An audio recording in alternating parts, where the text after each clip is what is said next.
this is just, oh wow, okay, alright. This is just a heads up video. For those of you who just finished watching my main bearing install video, these are all gapped at 10,000ths, so you know what? I'm probably just going to end up tossing those in. That's the shorter end of the spec. The block's not perfect, so I think tighter bearings will, or tighter ring gaps might actually help this car out a bit. So, anyway, I'm going to take you guys through why I'm not exactly happy with my rebuild right now. Earlier today, I found a crack right there in my freaking cylinder head. That is definitely a crack, so that's pretty damn depressing actually. This is my second cylinder head that I've cracked. This one was with water. So that's kind of got me depressed. Other than that, I know I just started kind of retarded. Freaking, other than that, sturdy ass thing, I gotta kind of brush some of this off, because if the girls come in here, see that, they're gonna be bitching. You have that on your freezer! Anyway,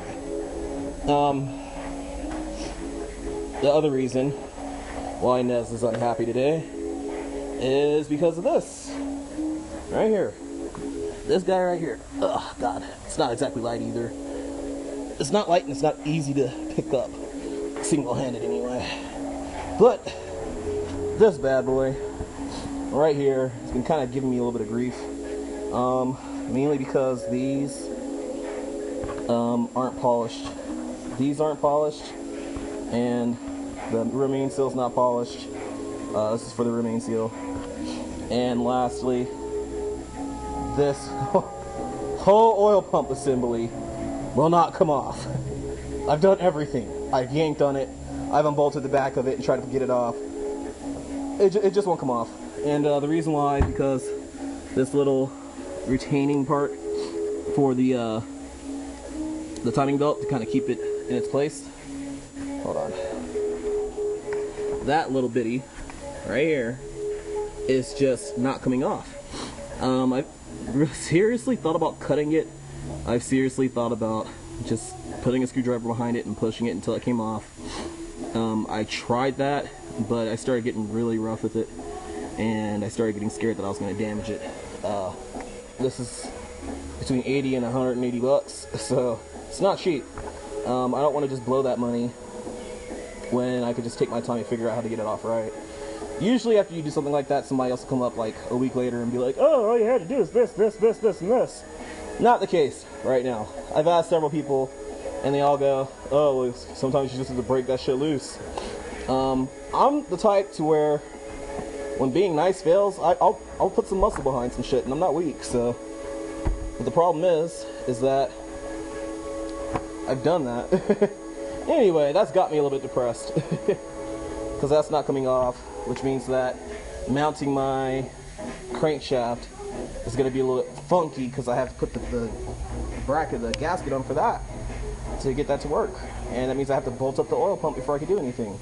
Not only that, I unbolted this, and there's little pieces of sand and grit behind it, and I can feel it crunching down when I start bolting it back together. And I'd rather just take it off and clean it up and put it back together, but I can't because I can't get that fucking thing off. So it's kind of like, I don't know, things are compiling to get me depressed. I've been close, stuttering. I've been close to just calling it for the day and sleeping on it and seeing what dawns on me tomorrow. This crank was cleaner. I sprayed it off with water to try to get this thing clean and see exactly what was going on. And now I got little spots from where the rust started to settle. I only left it for like 15 minutes too. These things are very, very sensitive to that shit, so don't do that. But anyway, it's nothing detrimental. It's nothing that you can feel. It's not going to affect the performance of this because they're not pitted or anything. It was like really light surface rust. I wiped it off with this. So. Anyway, shit's compiling. I'm getting aggravated. I'm going to try my damnedest to get this off the crank because this is what's really holding me up from assembling the bottom end, because that doesn't have to be on to assemble the bottom end. It's just not coming off. So I don't know, I'll bring you guys back after I figure this out. If I really can't get it off, I'm just gonna slap it on there all nasty and greasy and oily, because I mean I can't really clean that off very well with this attached to it. This won't rust. That will. So I mean it's like, ugh. Thanks a lot, Ford. Thanks a lot. Anyway, we're gonna keep on working on this, see if we can get it a little bit further.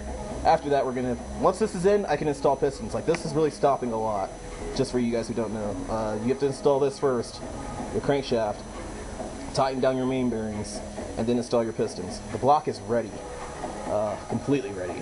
So, I mean, we got crosshatch and everything in there, ready to go.